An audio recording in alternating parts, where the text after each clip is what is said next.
doing speaking engagements for us for a long time. He's a financial planner, but so much more than that, and really expert in the field of caregiving. He's on the board of Insight Memory Care Center, and he's also on the corporate board of Goodwin House. He's a former member of the Long-Term Care Coordinating Committee, so he was appointed by the Fairfax County Board of Supervisors for that task. He specializes in helping families make financial decisions during a crisis, and he is a recognized industry expert on that topic and will be published in the upcoming Journal of Financial Planning on the topic of helping families making financial decisions during a crisis. So with all that said, I'll turn it over to Tom. Welcome, Tom. Thank you, Lucy. You always make me feel good after those introductions, so I appreciate that very much. Welcome everybody else. Our topic this morning is planning for a financial future in the face of terminal illness, which is a difficult topic. I thought that I've enjoyed the development of this presentation over the course of the last few years because I've really tried to zero in on helping families make good decisions in the face of something that's very scary and for a lot of us are pretty unfamiliar territory. Just by way of a reflection, you know, my wife and I were caregivers for my in-laws for a while, and one of the themes that I'm going to draw on early in this presentation is having everybody that is facing a terminal illness, whether they themselves are terminal or it's family planning around a loved one that's got a terminal diagnosis, to make sure that we're aware that some of the ways that people make decisions in that particular chapter sometimes are compromised in ways that they don't see. Just by reflection, we lost my in-laws probably about 7 years ago, somewhere in there, and I was a pretty successful professional in this space at that time, and I had made some assumptions that because I was a good professional and I knew attorneys and I had good relationships with the county and a lot of care providers, that I would be able to sort of maintain some professional level of analytical ability when it came to sort of counseling internally in my family. And I learned some hard lessons in that particular chapter. So hopefully those of you that are joining us can benefit from that a little bit. There's a writer, his name's C.S. Lewis. He was the guy that wrote Chronicles of Narnia, and he was a big thinker about faith and Christianity and whatnot. And he had a really interesting quote that I wanted to start with. He said that nobody told me that grief felt so much like fear. And one of the things that I thought was useful to start off with is there's actually quite a bit of brain science that sort of delves into and understands how brain function is compromised by fear. And the idea of being able to make complicated decisions that sometimes require some analytical perspectives, specifically like planning a financial future, you know, after a scenario changes so significantly like a loved one dies, that's an area sometimes that isn't as easy as we think. I've got up here on the presentation right now is grief as a phenomenon is typically broken down into two different styles by a lot of psychologists that study this. There's one particular grieving style called an intuitive griever. And these are people that experience grief as a deep feeling that must be sort of talked through, expressed. You know, it feels a lot like, you know, our world is changing. Why is this happening to me? And I can't move forward with any type of planning or any type of attention to detail until I work through what this set of circumstance means to me. And there's a second type of grieving, and this is sort of on a spectrum. There's also something called an instrumental griever, and perhaps you in the audience have met somebody like this that has gone through a trauma, and they experience grief in a very physical or a cognitive or a behavioral way, that they want to face facts very quickly. They want to develop a checklist of things to do. They want to take action.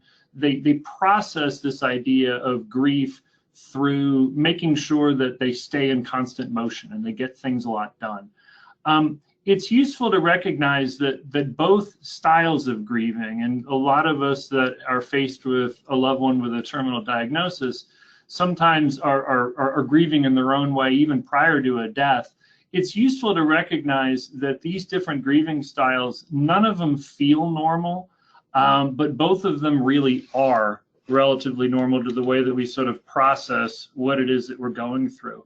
I think very good advisors, good social workers, good attorneys recognize, generally speaking, how some of their clients, how some of their patients are processing the situation that they're in. And they sometimes have specialization on how you'd be able to offer appropriate support for people on the intuitive side that either need to work through things, or on the instrumental side that they need to be given a list of to-dos that are productive but not counterproductive. There's a lot of conventional wisdom about what are the kinds of things that need to happen right after the death of a loved one. What are the things that need to be done? And there is one conventional wisdom that sometimes is right, which is grieving people, should sometimes put off big decisions. There's a euphemism that's used to describe different stages of grief called the fog of grief. And I reflected on this a little bit. And, fog usually has to do with not being able to see where you're going because your line of sight is somewhat obstructed, because there's a lot of, inability to visualize what your next steps might look like. It's useful to recognize there's study after study after study that say that people that are in different stages of grief are less able to withstand pressure from others. I have a story of a client of mine who was managing her husband when he was going through a terminal illness. And one of the big priorities for the two of them prior to the husband's death, his husband's name was John. John really wanted to make sure that at the time that he died, that whatever the life insurance benefits that were going to be left over were going to be used to pay off the mortgage on the house. And the soon-to-be widow, Helen, after John died, the very first thing that she did was take all of her cash proceeds and pay the mortgage off. And she eventually, about a year later, came into my practice to be, what do I do now at this stage of my life? And it turns out that action of paying the house off, which was very important at the time, ended up being really counterproductive. She didn't have enough money to be able to cover some other expenses, and she ended up having to sell off the house faster than she anticipated because she wasn't able to get a new mortgage without John's income. So sometimes it's difficult in the moment to withstand pressure. Oftentimes well-meaning people think that you should be doing something. I generally am going to give the advice of sort of take your time and put off decisions that aren't absolutely required, because of my second bullet in here. There's an inability in a stage of grieving to thoroughly think through decisions.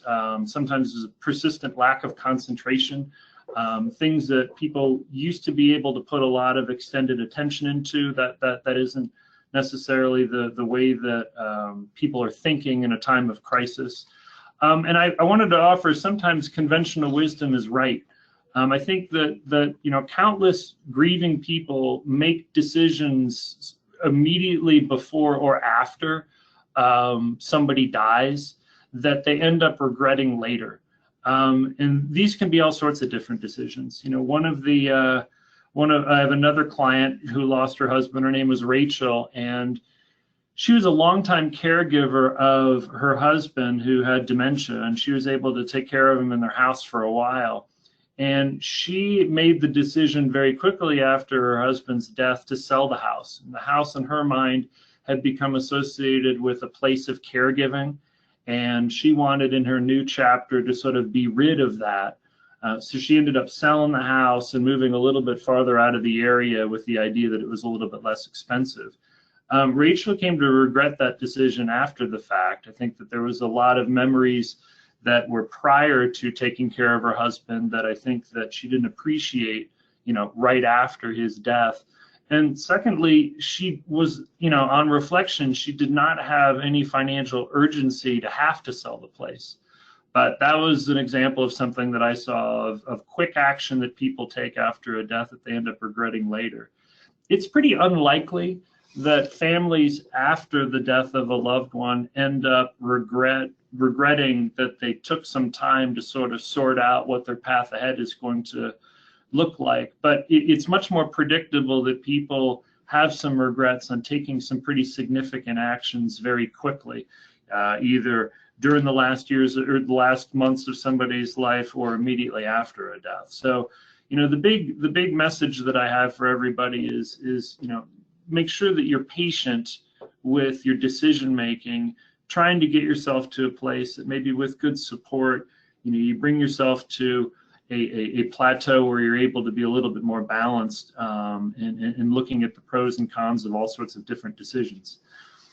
There are a lot of widows and widowers that are pretty consistently on record that if they were to go back and give advice to other recent widows or widowers, what are the kinds of things that they typically say? Well, a lot of times they'll say something along the lines of, well, identify a qualified guide, find somebody in your life or in your faith community, or even with resources like you get through the Area Agency on Aging or our caregiving consortium or like a local hospice, identify a qualified guide.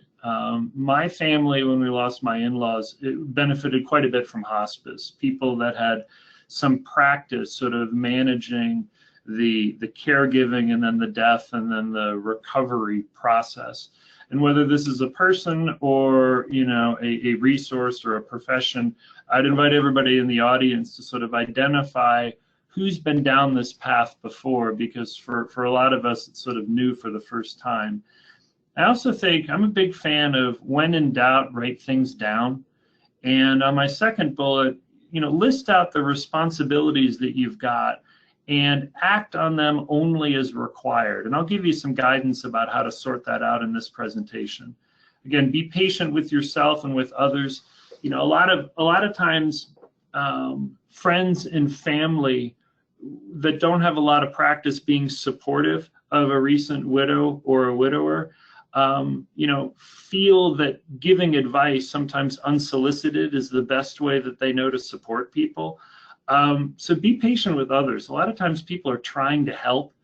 And again, in a chapter where we might be a little bit more susceptible to pressure from others, understand that a lot of advice that people are given is well-meaning, but be sure that you're patient with yourself to sort of take time to get a little bit more centered before you might be making decisions that you might come to regret. But this last piece is important. Sometimes you do have to make decisions and make them conservatively until you're able to sort of see a little bit more through that fog. And I'll give you some walkthroughs on that. I always like to refer to 10 important documents in this session, because even though the early part of our discussion was about grief and about managing decision making through a really uncomfortable chapter for a lot of us, sometimes you get more to brass tacks with, all right, well, what are the documents that I need? How might they serve through a period of a terminal illness and then after somebody dies? And what are the best ways to use them and the best ways to think about them? So I'm glad that Lucy and Area Agency on Aging are making this presentation available, so you can come back to all of these slides later as needed. But when you're talking about facing a terminal illness, you want to give even attention to all of the family's needs prior to death and then all of the needs after somebody dies. So this next handful of sort of points on the presentation are going to be sort of a balance between before a death and after a death. And the first one that I have here is just talking about a living need. These are documents in which individuals express wishes and desires so their choices may be honored, even when they might be temporarily or permanently unable to make decisions for themselves. And the first one on my list is something called a living will. There's also a document called 5 Wishes, and this is basically an expression on the part of the individual on what kind of steps they want to be taken to be able to maintain life, even if they're less able or their health is real compromised. This is sort of the keep me plugged in or not plugged in set of instructions. There's also something called a post or POLST form, the physician orders for sustaining treatment. For those of you that already have a written terminal diagnosis, your physician should be able to walk you through them. But these are basically instructions for example, paramedics and whatnot. And we'll talk about that with the do not resuscitate or do not intubate on number 5. I do want to hover a little bit on the durable power of attorney for healthcare and the durable power of attorney for property or finance. So it's useful to know, like statistically speaking, about 90% of people, when asked, will wish to die in their own home, but that only happens to about 15% of people. So where sort of is the disconnect? Well, sometimes, you know, the expression of these types of priorities haven't been written down, or they haven't been communicated in a binding way to whoever it is that might be making decisions for the terminal individual. Those kinds of things can be articulated in these handful of documents. A durable power of attorney for healthcare is responsible for making, you know, having somebody make decisions about your body or your health when you're unable to, in all circumstances up to, you know, a terminal, or, you know, being terminal.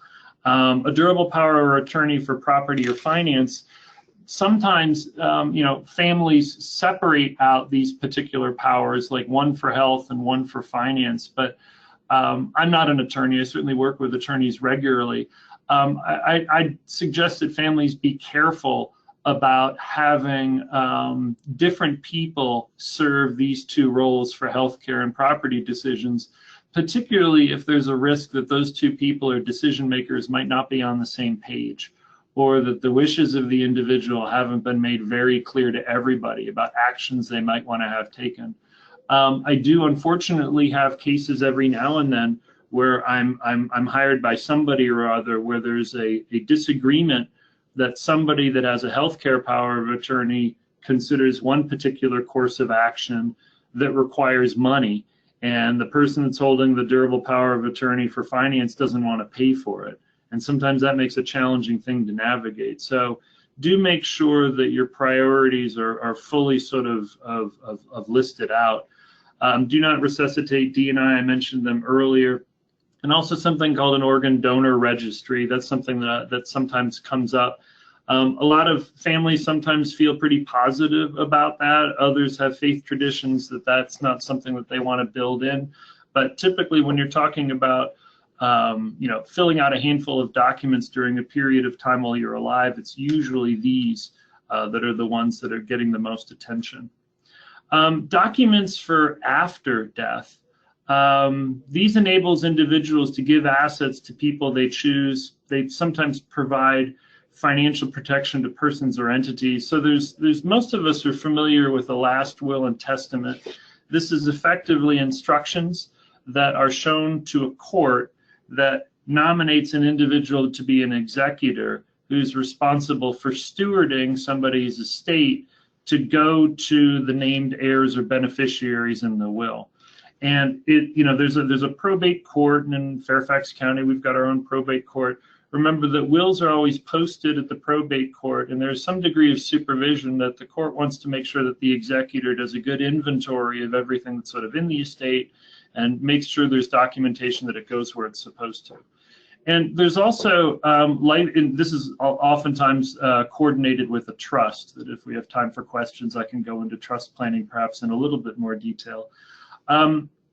Life insurance is also something that is, you know, an immediate after death consideration.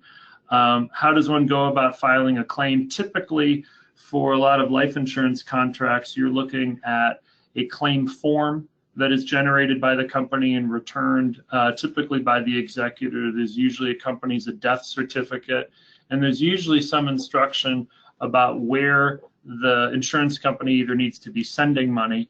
It's useful to know most insurance companies right now, when they process a death benefit claim, they actually don't write a check and send it somewhere.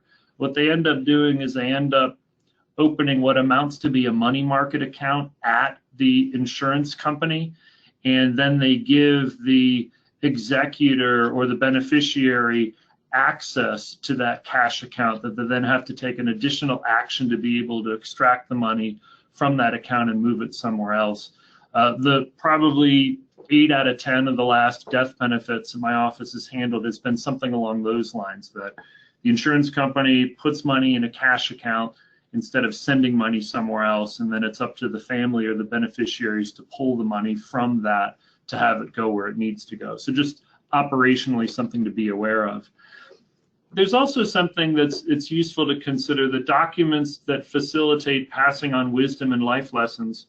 If you look at the study of a lot of psychologists and what they report back on the things that are most important to terminal individuals, is it more important to pass on material assets or financial assets, or is it more important to pass on sort of a lifetime learning of ethics and priorities and perspectives? And most of the folks in that situation would answer the latter.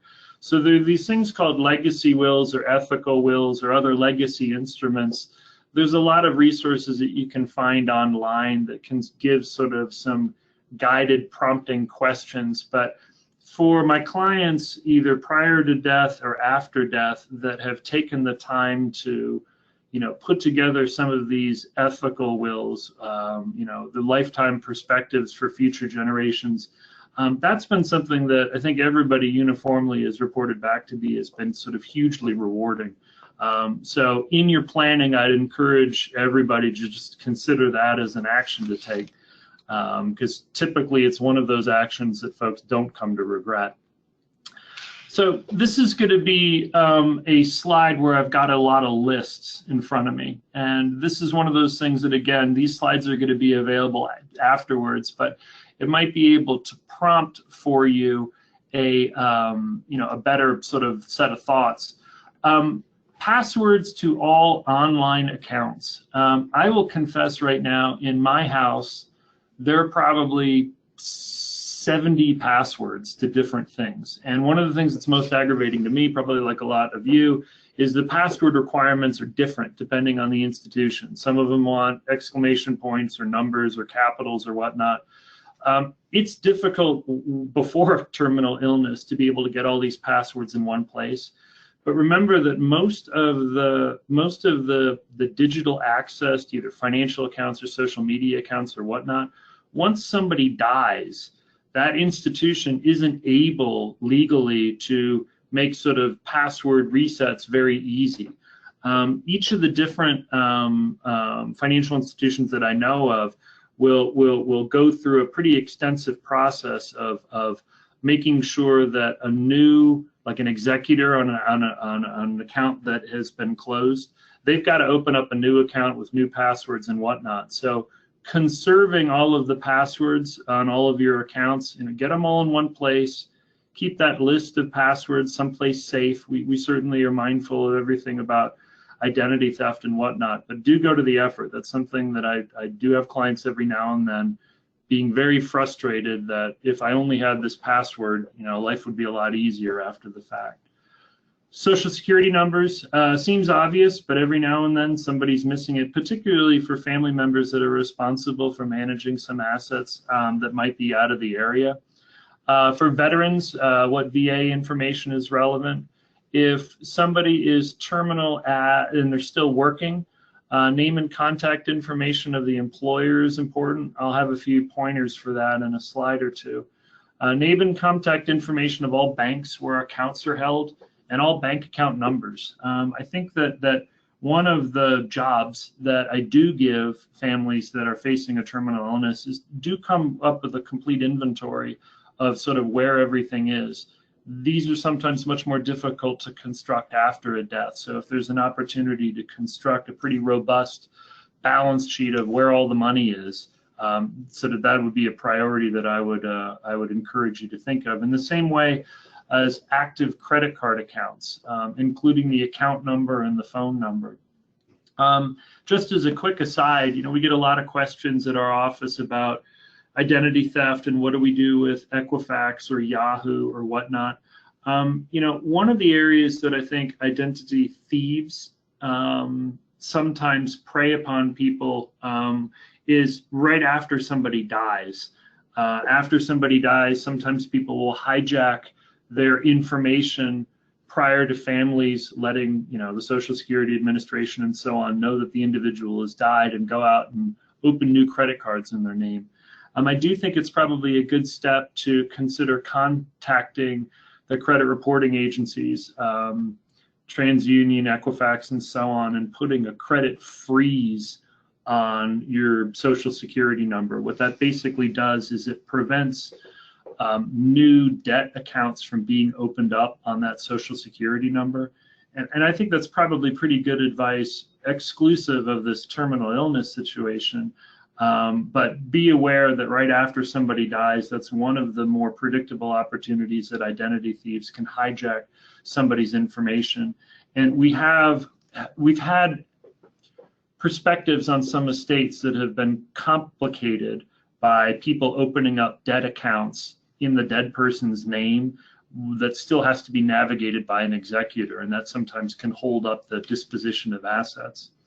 Location and number of a safety deposit box, where are the keys, name and contact information of insurance agents, certainly any policy information about life insurance, health, property, etc. That also is part of what needs to be put together. I promise the rest of the presentation isn't a series of lists like this, but there isn't a more thorough way to put it together. Roll all that information up about where all the money is in a net worth statement. I think that's something to do. A lot of people will use Excel as a place to organize. Name and contact information of all loans, like mortgages. Name and contact information of lawyers, particularly any estate planning lawyers that help put together legal documents that the family might need to go back to as a resource to be able to help in the estate navigation process. Copies of birth and baptismal certificates, marriage certificates, divorce and adoption papers. Sometimes marriage certificates are helpful when you're tracking financial implications of somebody dying for Social Security benefits. Sometimes widows or widowers would be able to make claims on a deceased spouse's Social Security benefits, but you got to show proof of marriage, and that's where the marriage certificates come in. Passports, driver's license, plus the location of car keys. Car keys, that actually came up in my family situation. We didn't know where the car keys were. It took us a little bit more time than you would think to be able to locate those. Information indeed of a cemetery plot if applicable. And this is part of the more technical piece. Where are all the tax returns for the household and the individual? When we get into more detailed planning with families, after somebody dies, certainly sometimes income for the household can change, but the tax implications change a lot too. You're not able to take the same type of exemptions on a tax return, but knowing where you're starting from, where are the tax returns, who prepared them, those are the type of information that you'll want to have on hand when you eventually start plotting a course for a survivor or their families. And then lastly, name and contact information of regular doctors, dentists, and so on. It does happen occasionally that some of these things are really only located in the head and the memory of one individual who might be the terminal individual. So make sure that any of that information that's real critical has some durability through the actual death of an individual. Tom? Yes. Excuse me, thanks. That was a ton of information, so I do have some questions pertaining to that I'd like to just go through right now, if you don't mind. Sure. Yeah. Where is the best place to keep all this information? It's a great question. I personally think that you probably want to have it in a safe in a house. It's probably what you want to end up doing. You could do the safety deposit box thing, but that honestly is a little bit of a nuisance. I think having multiple copies isn't a bad thing either. Making sure that whoever it is that's responsible for making decisions at different chapters of the story have all the same information, I think that's going to be important too. So if it's the terminal individual and a spouse and an adult child that might be helping out, I think that's important. Another piece too, where you can get this information sort of stored and accessed, I also think it's probably a pretty good idea and a best practice that any of the professionals that are serving the family, letting them all know who all the other professionals are. Sort of as a matter of course, as a financial advisor, I always want to let the attorney and the tax preparer and the adult child and the executor and everybody else that has a role to play. I like them knowing who I am and who everybody else is. So that's another thing that can help keep that information safe and accessible. Okay. And so you did mention a safe deposit box. If you had a safe deposit box and you died, how would somebody else be able to get access to that? That's a good question. I mean, typically, you can go to, first off, if you have a safety deposit box, different banks have, banks that are holding a safety deposit box, they all have basically a policy of, who has access to the safety deposit box. Now, if there's somebody that is presenting a death certificate and a certificate from the court that shows that the individual is named as an executor or a successor trustee and an ID, that's enough to get into most safety deposit boxes. But it's also worth sometimes asking the bank where the safety deposit box is. A lot of times the terminal individual would be able to sign a document giving somebody access to it before they die. That certainly can make things a lot smoother as well. Is it true that you cannot keep cash in a safety deposit box? No, you can keep cash in a safety deposit box. Okay, because somebody had told me that's illegal. Okay, couple more questions here. When the insurance company sets up the money market account instead of sending a check, is that an interest-bearing account? Are they paying you to hold on to your money? That's a great question. The answer is yes, but it's an interest-bearing checking account like your checking account is an interest-bearing checking account. So while it might be paying some interest, figure it's pretty close to zero. So you want to treat those type of accounts that the life insurance company opens basically as a standalone cash account and not as an investment. So I won't say that they're not crediting you a penny a year, but it's not anything material that you'd want to consider it an interest-bearing account. Okay. And are those password keeper sites safe? That's a great question.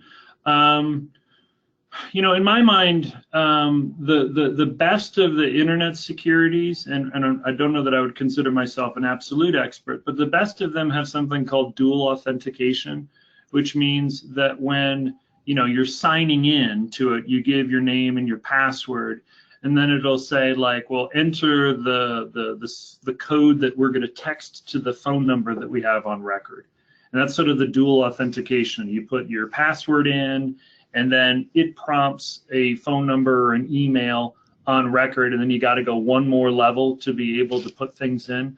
I think it's probably a pretty good standard that when you're looking for password aggregation sites, and it's not a plug, but I use one called password.com for the dual authentication feature. I think it's just one extra step. I don't think anything, as we've unfortunately come to learn, is completely 100% secure, but having a written copy that's out on your, on the desktop with people coming in and out of the house, that isn't necessarily the safest thing either. So I've had some success with them, but I would look for that dual authentication feature.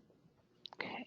And as far as a website that you have the username and password for, once the person dies, let's say it's your credit card and you have a username, the credit card holder, once they die, if I have the username and password, would I still be able to access that, or that's a good question. Disable it or something? The financial institutions, basically upon notification of death, they have a requirement to basically shut the account down. So for example, if you got a brokerage account or you're of an IRA with us, with any of the big institutions, we get notification of a death, we have to, by law, shut the account down. What shut the account down means is we might be able to give people visibility on it, but we can't like trade on the account, we can't send you money. And that's true of credit card companies. Like you can't, for example, when you say access, Lucy, can I access the information? Like you can look at the information, but you can't make a credit card purchase on a dead person's credit card. That's part of the reason that you want to have cash on hand that that an executor, for example, would be able to get at very quickly, or maybe there's a checking account that has an adult child's name on it or a survivor's name on it, just to have some access to cash. You don't want to do that any more than just a little bit of cash to be able to cover expenses for a short period of time before you start processing the estate. But that's kind of the perspective that I have. Remember, the financial institutions, once they get notification of death, they really want to freeze all activity on these accounts. Okay, and so if you were a co-owner on an account, you could. Co-owner's fine. Yeah. Co-owner's fine. Mhm. Do you recommend for caregivers to try and become co-owners on most of their the accounts of loved ones? Yeah, I mean, I think that we're going to talk about that in a slide or two, but I think that the idea that when somebody is terminal, you want to plan for access and visibility after death. That absolutely is the case. And if something is owned jointly, well, then there really isn't a big worry that there isn't access and visibility. But it's for things that are titled right to the individual, like IRAs are a good example, or if somebody has property that's titled just to one individual. The answer is yes, you probably want to do some planning on making sure that you've got access and visibility. I do recommend in situations like that, and I've got a few slides on this coming up, I do recommend that you do sit down when you can with a professional, whether it's a planner or an attorney, to sort of work through how all this access and visibility really works, because there are unfortunately mistakes that you could make by doing it the wrong way. And I'll talk about that in a slide or two. Okay, great. Thank you very much. And I'll just remind attendees that you can type in your questions on the questions panel. Thanks, Tom. Sure. So what I always try to help families sort of build out if we're engaged prior to death is what do we need to know about financial statements before and after somebody dies? What does the cash flow look like, looking at a list of income and expenses? And then after somebody dies, is there income, like a pension or a portion of a pension that has a survivor benefit that sort of drops off, or Social Security benefits that drop off? A balance sheet, is there a list of assets and liabilities we need to know about? And then after death, do we want to make any adjustments to account for any life insurance benefits? And then this last piece, Lucy, right when you were talking about access to cash and whatnot, make a conservative assessment of cash needs to pay for medical costs or unusual travel, and make sure that we've got enough cash on hand. Maybe it's in a joint account somewhere, or maybe it's in a trust account where you have a trustee that would survive the individual having access to it. I think that we want to plan on what do we do in the weeks and months prior or post-death to make sure that we're able to do everything that we need to. After death, making an assessments of cash needs, et cetera, making sure that we're able to pay for all that stuff is important. A lot of what we were talking about with while somebody's terminal or after somebody dies, I do think that it's important to sort of make a list of dates on time-sensitive things that absolutely have to happen. A lot of times, grieving families after somebody dies, it's hard to sort of re-engage on the regular operation of a lot of financial activities. So knowing in advance, I got to file my taxes, which means I got to get all the stuff to my tax person, no later than March. Putting that on the calendar is I got to take some action on taxes. Mandatory payments, I got a mortgage payment or a car payment or something like that. We want to make sure that we keep up with some mandatory expenses. Required minimum distributions. Every single year, the IRS makes folks that are over age 70 and a half take the required minimum distribution out of their IRA. And we don't want to forget that, even though there might be some crisis that we're planning through. We don't want to forget the required minimum distribution, because sometimes there can be a penalty that is associated with the failure to take out the money you're supposed to on the IRA. Sometimes financial advisors like us will help families sort of set those things up automatically. Other families like having the discretion on when to take it out and for what circumstances, but we want to make sure that we account for it as one of those must-dos for important dates. Review beneficiaries, hopefully before somebody dies. get all of the information from the financial institutions regarding who the current beneficiaries are. And sometimes people can make pretty big mistakes assuming that the beneficiaries that the insurance company has are correct.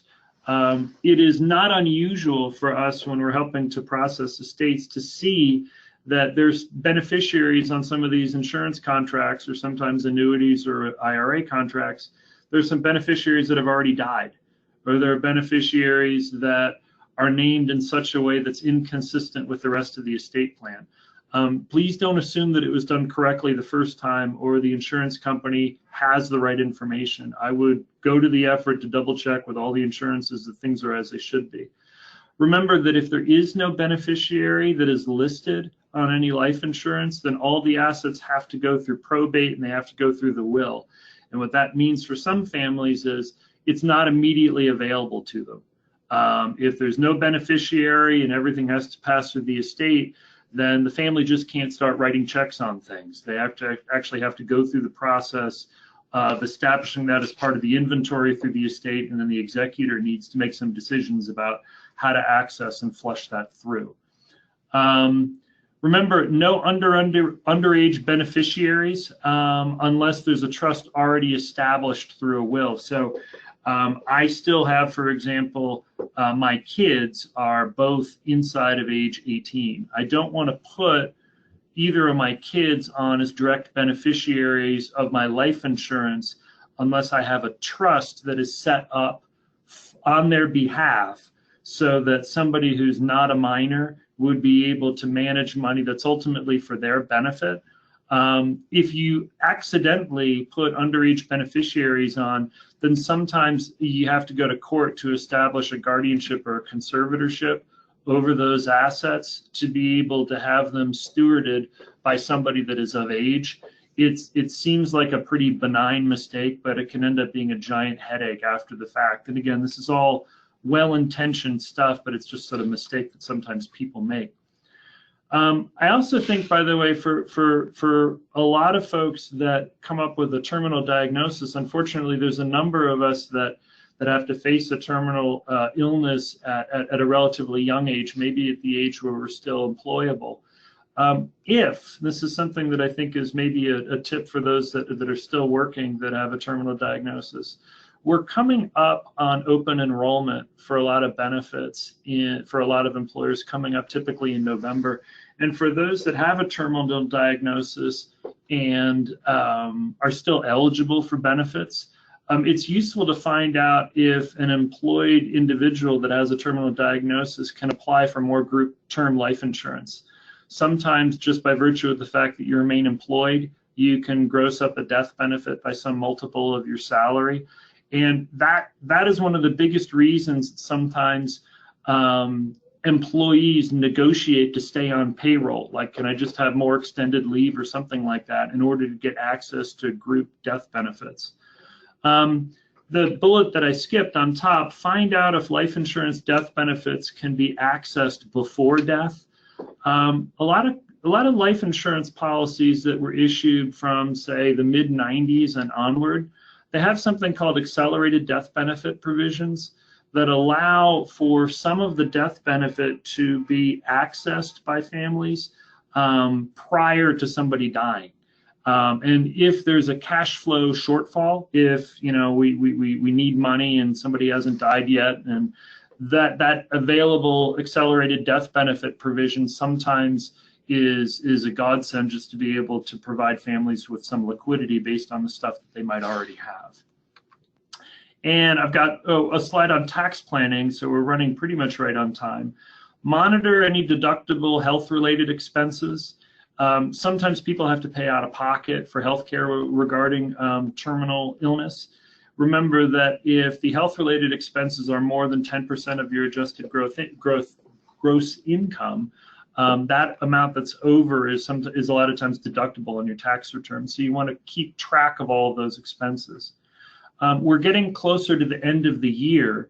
One of the things that my firm does pretty regularly is if there's a year's worth of medical expenses that we're looking at that, certainly in Northern Virginia, if you have a chronic illness that you're receiving a lot of long-term care help for, if you've got $100,000+ of caregiving related expenses for an individual, there's a period of time between now and the end of the year where you can do some calculations and maybe be able to rearrange how you access money from your retirement accounts. I have in my bullet here, sometimes terminal individuals can tap their retirement accounts to a greater degree than they would otherwise without incurring penalties, either premature distribution penalties or extra taxes. But again, that's for families that have a lot of healthcare expenses.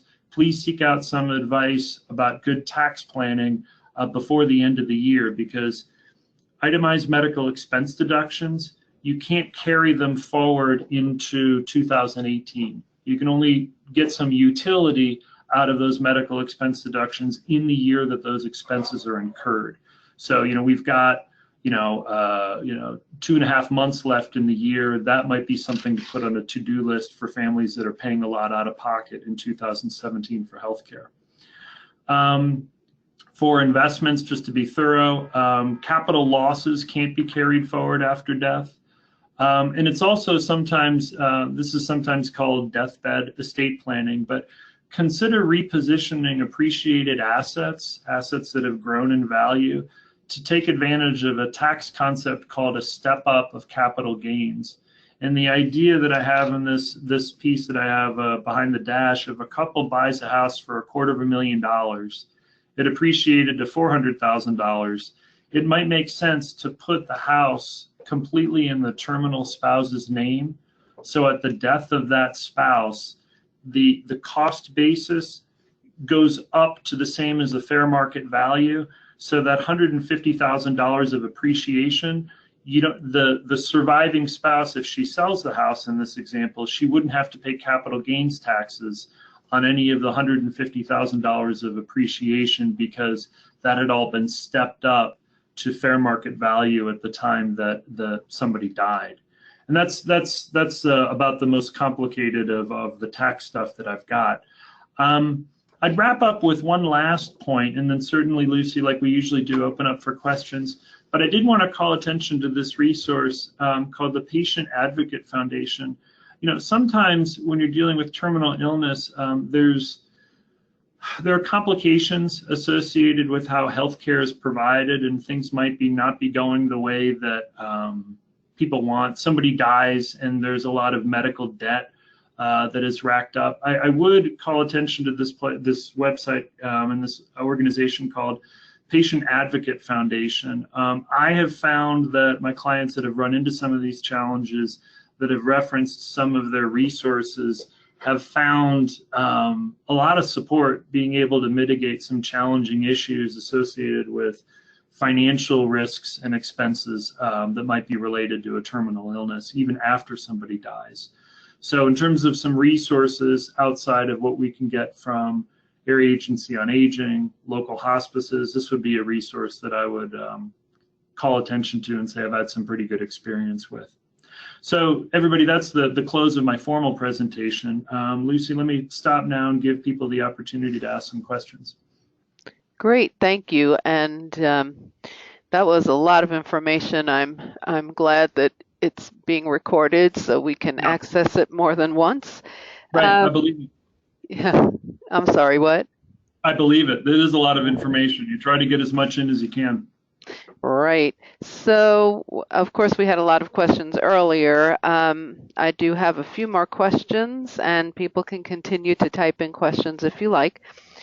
For that Patient Advocate Foundation, is that a service, or do you just read things, and is there a charge for that?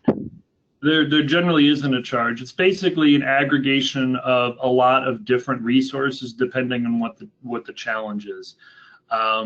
Honestly, I found the website to be pretty self-explanatory. So it's basically when a patient feels like they need to be advocated in some way, either for the healthcare or the way that it's being charged, or insurance benefits are denied, or things like that. It is not a for-charge site. It'll just point you in the direction of a lot of other resources to get you the best support for the issues at hand. Thank you. And for that strategy of putting the house in the terminal person's name, is there a look-back period for that step-up?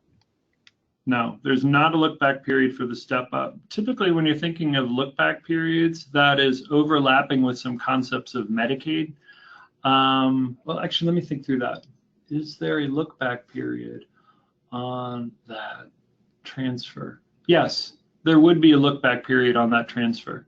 So yeah, thank you for giving me the opportunity to work through that question. That is considered a gift from one spouse to another. So if the person asking the question when they're considering look-back periods is considering saving on capital gains to take advantage of the step-up versus different parts of Medicaid strategies, you are going to want to work through that look-back period because that would be considered a gift from one spouse to another. Just for purposes of Medicaid, or for purposes of, if you're not qualified for Medicaid, just in terms of taxes? Yeah, does the federal government? In terms of taxes, the answer is no. If we're just asking an income tax or a capital gains tax question, you can make the transfer the day before you die, have it titled in the terminal spouse's name, and that counts. There isn't a look-back period. You can do it right up until somebody dies. Okay, thank you. And can you talk about, you mentioned getting proceeds from your life insurance before you die. Can you talk about how that works? Sure. There's a clause in a lot of life insurance contracts. It's called an accelerated death benefit rider. And the clause usually works like, in the event that you're terminal, you have a limited access to your death benefit. The process is basically you have to make a separate claim. You basically have to contact the insurance company, confirm that you've got an accelerated death benefit rider. If you have the physical life insurance contract, it should be pretty straightforward. These usually occupy one whole page of a life insurance contract. But basically, you have to fill out a claim that says, look, here I am, I'm terminal. You have to show proof of that particular diagnosis, and fill out whatever the forms are. And then they typically process it in the same way that they process the death benefit. Like they'll open up a cash account and send you a check card or something like that. But that's basically the strategy that you go through. But the name again of the rider is the accelerated death benefit rider. And I'll just mention, typically people don't know they have it because it was introduced as a standard part of life insurance contracts in most states, and people don't typically pay extra for it, so it's usually just embedded in contract language. So that's different from a long-term care insurance rider on your life insurance policy? Yeah, thank you. So a long-term care insurance rider, there are separate policies that are called hybrid life long-term care insurance contracts that will allow you to have portions of your death benefit pay for help with activities of daily living or a chronic illness or a cognitive impairment that doesn't require a terminal diagnosis. The accelerated death benefit rider requires a terminal diagnosis. You've got either 3 or 6 months left to live. And then in that narrow circumstance, there's a percentage of the death benefit that could be made available. That is discrete and separate from different kinds of contracts that will allow access to the death benefit, and then perhaps more than just the death benefit to pay for long-term care expenses. Thank you for asking for the distinction. Mm-hmm. And are those riders a good alternative to traditional long-term care insurance? Generally speaking, no. The idea is that there's a lot of healthcare expenses, particularly for the aging population, that people are spending every day. Got a lot of clients that are spending them right now, that people need help, but they're not terminal. Typically speaking, you start the conversation with a life insurance contract with, does somebody need money when somebody's dead? You're trying to make sure that the financial future for survivors is as secure as possible. And you don't want to try to kill two birds with one stone. If somebody really needs a survivor benefit to be able to cover their standard of living, you don't necessarily want to have that strategy also be used to finance care. Now, sometimes, that's easy to say. Families might not have as many options as they want, but they're two discrete risks. One of them is, money for survivors. The other one is coming up with a financing mechanism for healthcare expenses. So they're discrete risks, and you want to treat life insurance and long-term care insurance as sort of discrete solutions. Okay, thank you. I have one more question. When house appreciation is over the amount of both spouses' exclusion, when Mm. does house need to be sold to get the appreciation for both spouses? Okay, so the idea, whenever you're talking about the exclusion amounts, you're usually talking about estate planning and estate taxes. And right now, everybody's individual exclusion, I think, is about 5.2, $5.3 million. So that's been going up, sometimes out of the line of sight of folks. So said another way, a couple would be able to pass more than $10 million worth of property to non-spouse beneficiaries in the state of Virginia without incurring any estate taxes. And that's taking the two exclusion amounts, the 5.3 and the 5.3, and adding them together. So, the first response to the question is, what happens if the capital gain and the value of the house exceeds the exclusion amount? Yes, there are properties that go past $5.3 million, but not a lot of them. Most of the time that we're using this capital gains piece, it's for capital gains planning, which is discrete from estate planning. The estate planning and the estate taxes are basically complete and separate from any type of capital gains that need to be paid. So hopefully that answers the question. The exclusion usually doesn't come into the analysis when you're doing any of that planning of taking advantage of the step up in capital gains. All right. Well, that brings us to just about 1 o'clock. So I will thank you again for sharing your expertise with us and all this great information. And we look forward to having you again.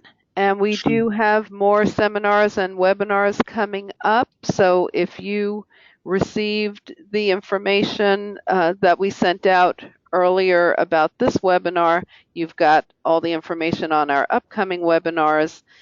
We have a seminar tomorrow night at Lincolnia Adult Day Healthcare Center, and it's from 7 to 8:30 p.m. on brain health as you age, and that is a great topic presented by another great speaker. And next week, our webinar is Services for Caregivers, Older Adults, and Adults with Disabilities, which will be at the same time next Wednesday. Thanks again, Tom, and thank you, everybody, for attending.